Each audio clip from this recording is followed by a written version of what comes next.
Saber ler não estava previsto pelo nosso cérebro. A visão humana, como a dos animais, foi programada para a sobrevivência, para identificar caça e predador. Com a evolução do homem, nosso sistema visual foi evoluindo para outras habilidades. Para ler, temos que domesticar os olhos, e o cérebro é o órgão responsável que comanda tudo. Este é um fragmento de texto pertencente à Fundação Hospital de Olhos. Eu achei super interessante quando eu estava estudando e me deparei com esse texto, né? No caso, eu trouxe aqui um fragmento para vocês. Gente, tudo bem com vocês? Eu sou Consuelo Oliveira, professora. E o meu canal vem em encontro com onde eu compartilho a minha experiência com vocês. E dando prosseguimento, hoje eu trouxe algo responsável pelo desenvolvimento da leitura na sala de aula. E a pergunta-chave que eu quero deixar para vocês aqui é a seguinte: ler é fácil? Será que é fácil a gente ter essa proposta para as nossas crianças de ler, de se interessar pela leitura? É uma proposta fácil de se alcançar? Então, gente, hoje eu trouxe esta pergunta para reflexão e trouxe algumas sugestões, né, de atividades que eu dou na sala ou em atividades individualizadas com as crianças que apresentam dificuldade na leitura. É uma sugestão assim muito simples, fácil e provavelmente algumas já estão até desenvolvendo na sala de aula. Mas como o meu canal pode ter pessoas que estão iniciando a carreira, então eu vou dar essa sugestão. Como que eu começo o treino de leitura? Gente, o treino de leitura eu começo quando a criança está bem no inicinho da leitura. Eu começo com palavras, fichas de palavras, principalmente quando elas estão com dificuldade. E o que eu descobri recentemente? Gente, recentemente eu descobri, porque antigamente eu fazia fichas de palavras para levar para casa e eu aproveitava qualquer tamanho de papel que eu tinha em mãos, sabe? E o que eu descobri estudando? Que é importante a gente padronizar o tamanho. Isso, por quê? Porque ajuda na questão da visão, da coordenação visual da criança. Antes eu pegava qualquer pedaço de papel que sobrava e fazia fichinha. Elas não tinham um padrão. Mandava para casa, né, 5, 6, até 10 fichinhas para treino. Isso é muito importante no início, quando a criança está começando e está com aquela leitura bem devagar, bem assim, silabando, sabe? Então, aí quando eu fui lendo alguns textos, né, que abordam assuntos relacionados à neurolinguística, e fui descobrindo através de estudo que é importante a gente padronizar, tá? Então, se você vai pegar uma ficha, vai fazer ela do mesmo tamanho. E outra coisa, se você fizer com letra de computação, né, de computador, você tem que usar uma mesma fonte sempre, tá? Não pode ficar variando muito no início quando eles estão treinando, não. Então, como que eu trabalho com essas fichas? Bom, quando a criança já estava começando a ler e ela já tinha o domínio, já estava alfabética, né, ou está alfabética, né, estava não, porque foram várias turmas, né, se ela está alfabética, eu mando uma proposta para casa e uma para a sala de sílabas variadas, ó, tubarão, espiga, tô dando um modelo para vocês verem, milho, que trabalham várias sílabas, né, ó, caracol. Então eu mando uma diversidade. Pode ser de uma família silábica só? Pode, só que fica muito limitado. Eu gostava de dar, e gosto que a criança tenha acesso a várias sílabas, né? Vários sonzinhos fonéticos. Isso acelera a leitura. Então, você pode trabalhar como treino de leitura e pode trabalhar também com memória visual. Você coloca as fichas em cima de uma mesa, né? Ou no chão mesmo e faz um ditado, coloca elas todas separadinhas na mesa e faz um ditado para a criança encontrar a palavra.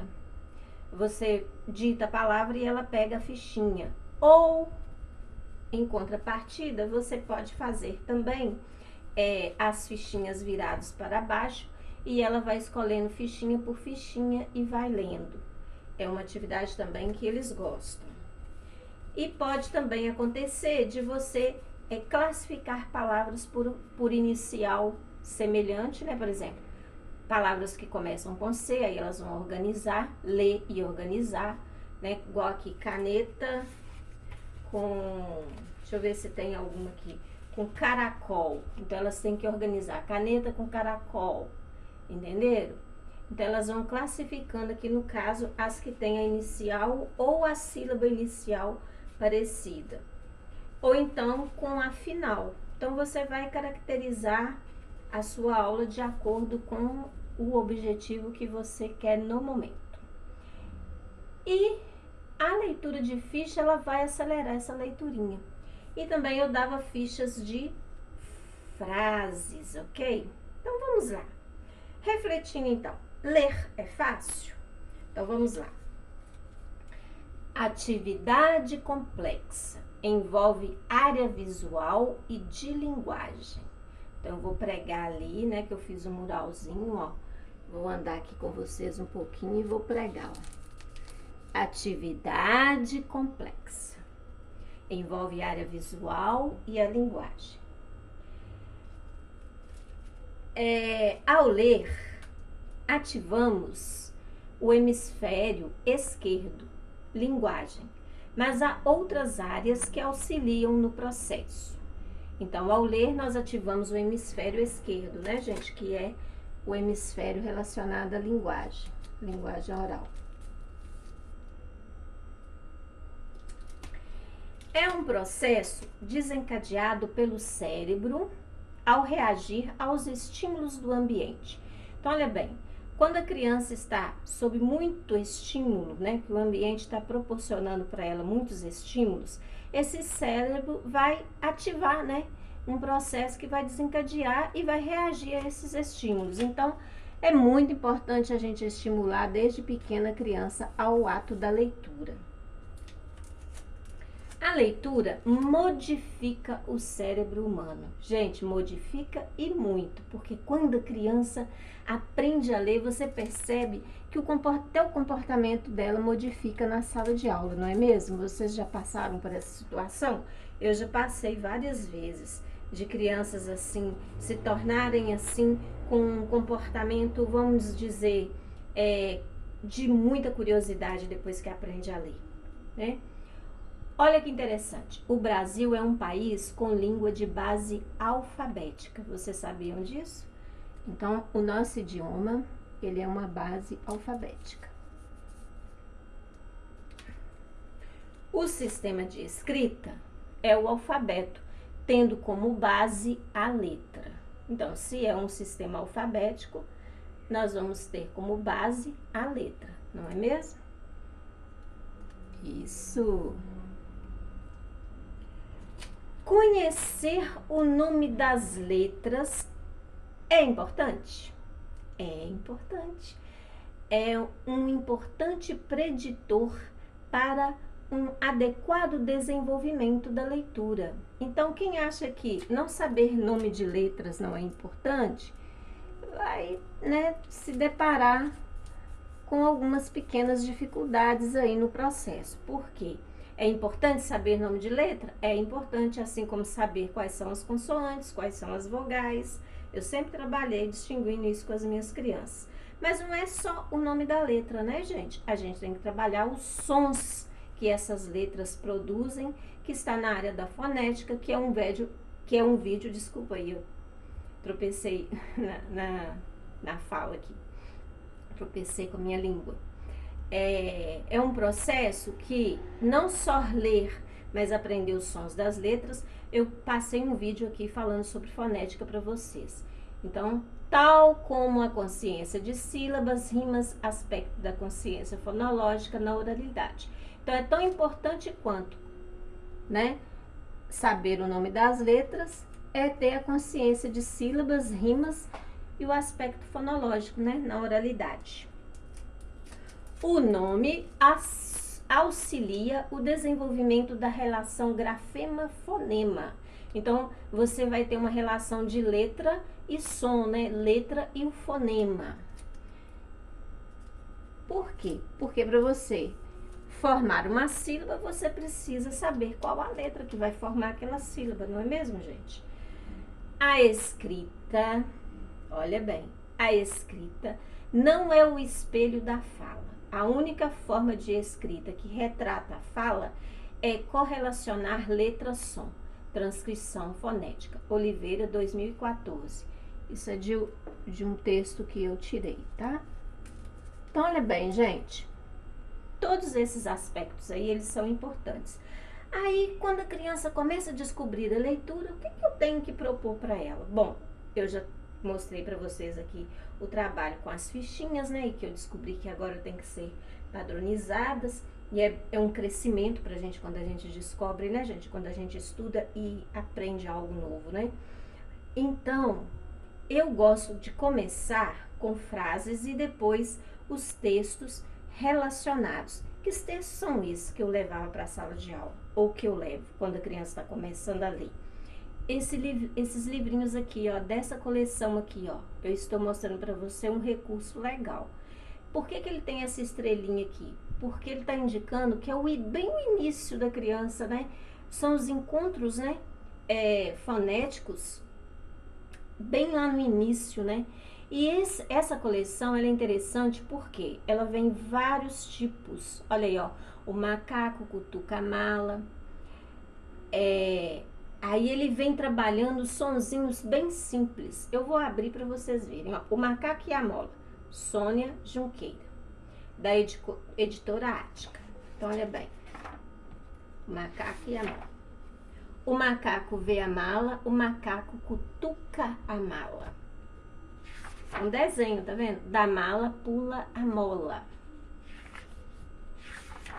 A mola vira bola, a bola pula, a bola rola. Gente, então, a proposta desses livrinhos, né, é desenvolver a leitura. Por quê? Porque ela está começando com som simples e vai graduando. Então, você pega lá, quando tem uma estrelinha, você os sons bem simples. Aí ele vai graduando as dificuldades. Olha, 2 estrelinhas, então quer dizer que vai ter mais sons um pouquinho mais evoluídos, né, na hora de ler. Então, ó, o menino e o muro. O menino e o muro. O muro da casa do menino estava muito escuro. O menino olhava, olhava e não gostava. Era um muro feio e triste. Então, vai desenvolvendo, tá vendo? Eu tinha variados livros desses, né, na sala de aula, principalmente do primeiro ano. Na escola particular é mais fácil da gente conseguir, por quê? Porque a gente coloca na lista de material. Na escola pública, eu não tinha muito acesso a esses livrinhos, não, vou ser sincera com vocês. Mas eu tinha alguns que eu comprava e levava para a sala e distribuía para as crianças lerem e também apreciava a leitura delas individualmente. Então, tá vendo? Ó, 3 estrelinhas aqui. Isso quer dizer o quê? Que o texto já vai começar a aumentar o volume, né? A fluência dele, ó. E as dificuldades também, ó. O palhaço Fagulha estava cansado de só fazer palhaçadas. Aí ele resolveu arrumar outro trabalho e começou a experimentar. Foi plantador de repolho, fez toalha de retalhos, carregou pilhas de telhas, criou coelho, ovelha, abelha. Tá vendo como que é interessante? E vai desenvolvendo a leitura assim. Outro livrinho legal também é dessa coleção aqui, ó, que é da Meire France e do Eliardo França, que é Gato e Rato, né? Esses livrinhos aqui já são um pouquinho mais complexos, mas também tem sons mais simples e são páginas com, às vezes, uma frase só, uma sentença só, ou páginas com mais sentenças, né? 2, 3, então vai graduando, tá vendo? Esses livrinhos eu levava para a sala. Olha esse que gracinha, ó. O Caracol, também é Made in France, Eliardo França. Depois ia aumentando as dificuldades para eles, ó. Made in France, Eliardo França, A Volta ao Mundo, que é dos pingos, olha. Eu gosto demais desse livrinho dos pingos. Eles são muito bonitinhos, engraçadinhos demais, ó. De uma gota de tinta nasceram 7 pingos com as cores do arco-íris e um jeito todo especial de ser. Nessa aventura, os pingos querem conhecer o mundo que existe do outro lado do lago. Mas, para isso, eles vão ter que remar e remar para dar a volta ao mundo. Então, é uma coleção muito interessante. Então, aqui, ó, daquela outra que eu mostrei, né? A Festa Encrencada, Sônia Junqueira, 3 estrelinhas, tá vendo? Esse aqui também, ó, Um Palhaço Diferente, também da Sônia Junqueira. Editora Ática, né, gente? Isso, 3 estrelinhas, vai aumentando. Esse tipo de texto aqui também, ó, Vitor e o Jacaré, gente, é muito interessante porque esse livrinho, ele vai para a criança compor a história. Para a criança compor, ele não tem texto, então a criança vai criar a história, é uma pseudo-leitura, né? Ele vai contando essa história pra gente, que isso desenvolve também, né? E aí eu tenho outras séries, que são esses aqui que vão trabalhar valores para a vida, que é Aprenda a Se Relacionar, o preço dele é até R$15, olha. O Sapo Orgulhoso, também R$15 esse livrinho. Porque Eu Te Amo. Aí são textos maiores, né, mais complexos, mas que também desenvolve bastante a leitura. E o que é mais importante também, gente, além desses livrinhos que eu trouxe para vocês?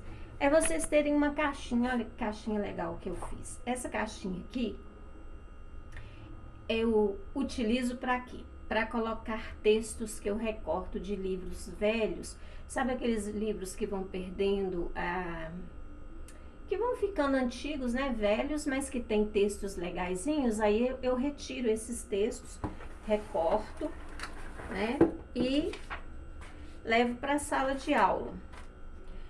Qual que é o objetivo desses textos aqui? É a criança escolher, né? Então ela tem vários tipos de textos, né? Alguns são mimeografados, não existe mais mimeografado, né, gente? Xerocado. São xerocados, olha, para vocês verem, já tá até um pouquinho velhinho, meio amassadinho, porque eu usei muito. E eles têm uma proposta de treino de leitura. Aqui já é uma leitura onde a criança vai estar mais evoluída na leitura. Então, quer dizer, é para treino mesmo, um momento gostoso na sala de aula que você tira só para leitura. Então, olha, eles vão aumentando. É a partir do primeiro ano do ensino fundamental, quando eles já estão lendo mesmo, né? Então, eu sempre mantive essa caixinha de leitura. Tá vendo? Com variedade de textos. Aí você pode montar a sua caixinha e vai reformulando, né? Então, tem textos bem mais longos, né? Com muitos parágrafos, mas vai desenvolvendo a leitura à medida que a criança vai sendo trabalhada na sala de aula com esses recursos, né? De ler. Ler é muito importante, gente. Nós temos que levar a criança a desenvolver a leitura, a fluência, né, no dia a dia. Para isso, a gente tem que levar leitura para a sala de aula. Aí você monta uma caixinha, tipo essa aqui, ó, né? Deixa na sala umas 2 ou 3 caixinhas dessa, né? E você escreve, né, uns dizeres legais para eles se interessarem a ler e abrir a caixinha. E aí, eles vão lendo a leitura. Bom, aí quando eles leem a leitura, fazem a leitura do texto e tal, vai ficar só por isso? Não, você pode chamar a cada dia, né, 6, 7 crianças e apreciar a leitura delas. Fazer uma roda e pedir para elas contarem o que elas leram. E assim vai diversificando a sua aulinha. Outra coisa que eu utilizava muito para as crianças que têm dificuldade é essa atividade aqui, olha. Eu fazia vários tabuleiros com várias palavras, né? E ela escolhia o tabuleiro e ia ler para mim as palavrinhas. Depois, para treinar a coordenação visomotora e a memória visual, eu ditava as palavras para ela encontrar e marcar, sabe? Dava para ela uma tampinha, né, pequenininha, e ela ia marcando as palavras. Aí eu ia digitando para observar se ela está sabendo mesmo ler ou está com um treino legal assim de percepção visual. Porque quando a criança está com dificuldade, ela tem um pouco de dificuldade de achar a palavra. Vamos supor que você dita lá para ela peludo, ela demora um pouquinho para achar a palavra peludo. Então, esse tipo de atividade aqui vai desenvolver. Você dita, né? Primeiro você dá para ela conhecer o material, aí ela vai ler linha por linha, e depois você dita para ver como que tá a memória visual dela, a percepção visual que ela tá tendo. Noção de espaço, né? De encontrar mesmo a palavra, tipo um caça-palavras. O caça-palavras também desenvolve muito, né? Mas aqui no caso eu gosto de treinar bastante com eles. E são vários tipos, né? Esse aqui é um modelo só. Gente, outros livrinhos também que eu gostava de levar para a escola eram esses livrinhos aqui, ó, que são da coleção Itaú, livros infantis. Eu recebi muito desses livrinhos, sabe? E é legal esses livrinhos, é bom ter, né? Sempre é bom a gente diversificar, né? A nossa biblioteca no dia a dia, na sala de aula com os nossos alunos. Bom, por isso, hoje eu vou ficar por aqui. Espero que vocês tenham gostado da dica, né? Hoje foi só relacionado a recursos de leitura, né? Numa próxima oportunidade, eu venho com outros assuntos. Então, gente, se você gostou, deixa um like. Se você não é inscrito, inscreva. Hoje eu trouxe muito rapidinho esse assunto aqui, porque algumas crianças já estão evoluídas, né, na nossa sala de aula, acredito que sim, e já estão lendo. Então, é bom a gente ter, assim, uma diversidade de propostas, né? E eu espero que vocês tenham gostado dos meus... Olha que livrinho lindo, esse livrinho aqui, ó. Eu amo esse livrinho, gente. Um cãozinho diferente, porque ele vai trabalhar a respeito de um assunto muito interessante, que é a diversidade, né? De Juarez Nogueira. Aí vocês me perguntam, você tá ganhando alguma coisa para ficar fazendo essa propaganda? Não, eu estou simplesmente compartilhando com vocês, tá? Meu interesse aqui não é comercial, meu interesse aqui é mostrar para vocês que existe formas legais de se levar para a sala de aula, né? E que desenvolvem bem a leitura. E depois a gente vai só acrescentando na nossa sala de aula coisas boas, né? Eu espero que vocês aproveitem essas dicas, façam uso e um grande abraço para vocês, tá? Até mais!